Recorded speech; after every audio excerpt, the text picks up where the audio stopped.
Nesse vídeo vou apresentar um breve histórico evolutivo da fabricação e da tecnologia. O desenvolvimento industrial pode ser dividido em quatro estágios, basicamente. Indústria 1.0, 2.0, 3.0 e 4.0. A gente vai ver as características do desenvolvimento industrial ao longo do histórico. A gente tem basicamente esses quatro períodos de desenvolvimento da indústria. No primeiro período, a gente tem a indústria 1.0 e nesse período teve uma fase de revolução industrial que foi denominada Revolução Industrial do Carvão e do Ferro. Na indústria 2.0 temos a segunda revolução industrial, que foi denominada Revolução do Aço e da Eletricidade. E foi até o período entre guerras, Primeira Guerra Mundial e Segunda Guerra Mundial.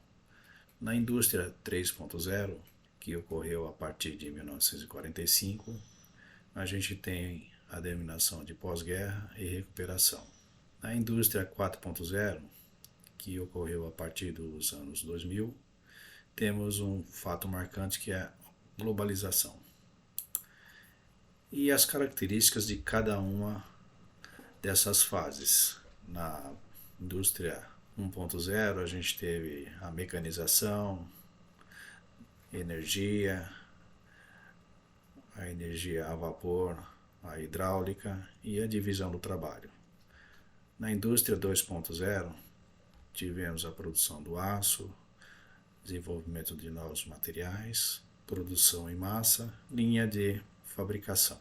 Na indústria 3.0 já ocorreu a automação, o surgimento e disseminação dos computadores, surgimento da internet, a aplicação das técnicas japonesas, empresa ágil, enxuta.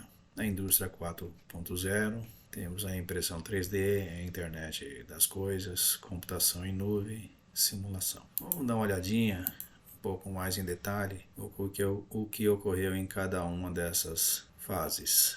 Então, na indústria 1.0, teve o desenvolvimento de transportes com a máquina a vapor de James Watt. Em relação às máquinas fabril, foi construída a máquina de tear em 1792 e o descaroçador de algodão nos Estados Unidos em 1793. Nessa época o foco era a fabricação, então surgiu o primeiro torno para a fabricação de peças. A aplicação da força motriz na indústria com a invenção do motor elétrico e do gerador por Faraday na Grã-Bretanha em 1821. Com isso teve-se o desenvolvimento do sistema fabril, o artesão tornou-se operário, a vida rural começou a mudar para a vida urbana. Por essa época teve a divisão do trabalho com Adam Smith, por volta de 1700. Na indústria 2.0 a gente teve basicamente essas características.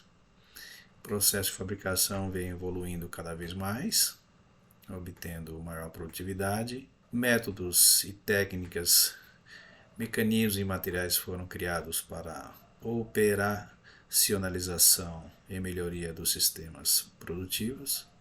Mecanização da agricultura, máquinas de fiar, tear, entre outros. Crescimento do transporte e da comunicação, navegação a vapor em 1807. Surgimento da locomotiva em 1825. Em termos de comunicação, teve o surgimento do rádio em 1836 e aumento do poder capitalista.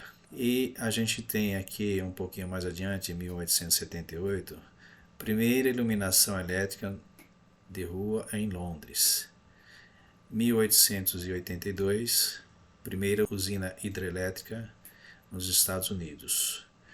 E um fato marcante foi a perfuração do primeiro poço de petróleo, ocorrido na Pensilvânia, em 1859. E aqui a invenção do pneu com ar comprimido, em 1888, por Dunlop.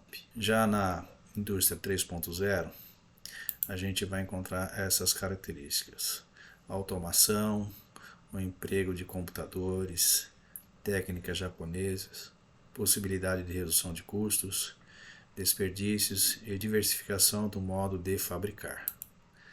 Já na indústria 4.0, temos a globalização, a fabricação pode ser feita pelo próprio consumidor via impressão 3D e início da internet das coisas. Aqui a gente tem um gráfico que mostra a distribuição da mão de obra nos setores primários, secundários, terciários de 1750 a 2015. E a gente nota que o setor primário, que cultivava e explora os recursos naturais, ele ao longo do tempo ele vem perdendo cada vez mais porcentagem de ocupação em relação às outras áreas, que é o secundário, que ao longo do tempo de 1750 a 2015 vem sofrendo uma variação, perde um pouco de campo a partir de 1980, e nesse setor secundário os produtos industriais primários em bens de consumo e capital. E a gente nota que o setor terciário ele vem aumentando cada vez mais. O setor terciário, serviços, bancos, comunicação, educação, governo, saúde, seguro, imobiliário, turismo, transporte, entretenimento, entre outros. Então, entre 1955 e 1980, o setor terciário vem ganhando um destaque cada vez maior e atingindo mais ou menos 70%, que é uma tendência de participação dos três setores. A gente nota aqui cada vez mais. Para mais informações dos assuntos desse vídeo, ver no livro ao lado. Grato pela visualização.